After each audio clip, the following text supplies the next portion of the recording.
இந்த செந்தில் பாலாஜி வந்து செந்தில் பாலாஜிக்கு எந்த சேதமும் ஏற்படலைன்னா நம்ம வந்து வர சட்டமன்ற தேர்தலில் கொங்கு பகுதியில் வெற்றி பெற முடியாது.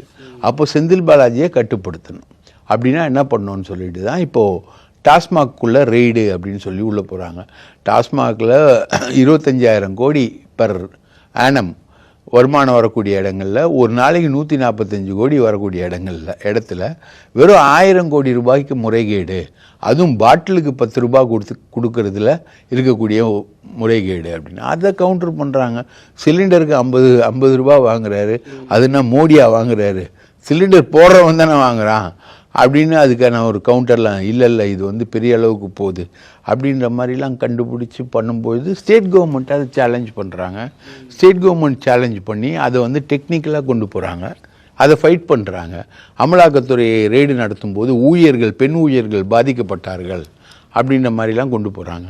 அதை வந்து நீதிமன்றம் வந்து இப்போ கண்டம் பண்ணி பெண் ஊழியர்களை வச்சு நீங்கள் வந்து தப்பிக்க பார்க்குறீங்களா அப்படின்ற மாதிரி இப்போ ஒரு தீர்ப்பு வருது. இது ஒரு டெக்னிக்கல் ஃபைட்டு. இது அங்கே வந்து மந்திரி பதவியை வச்சு இவர் வந்து சாட்சிகளை கலைக்கிறார்.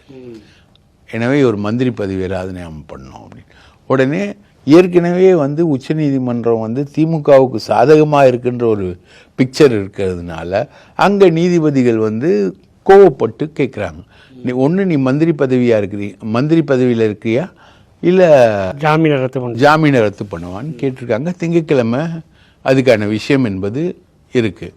திங்கட்கிழமை போய் மறுபடியும் ரிட்டன் ஆர்கியூமெண்ட் வந்து கபில் சிபல் வந்து போடுறாரு. செந்தில் பாலாஜி வந்து மினிஸ்டராக இருப்பதற்கான எந்த தடையும் இல்லை, ஏற்கனவே ஹேமந்த் சோரனும் அஜித் பவாரும் அங்கே இருக்காங்க, அதனால் நீங்கள் வந்து செந்தில் பாலாஜியை மட்டும் நீங்கள் எப்படி கார்னர் பண்ண முடியும் அப்படின்ற கேள்வியை வந்து மறுபடியும் எழுப்புறாங்க. அதில் சுப்ரீம் கோர்ட் சாட்டிஸ்ஃபை ஆனால் ஓகே, இல்லைனா செந்தில் பாலாஜி ராஜினாமா பண்ணுறார்.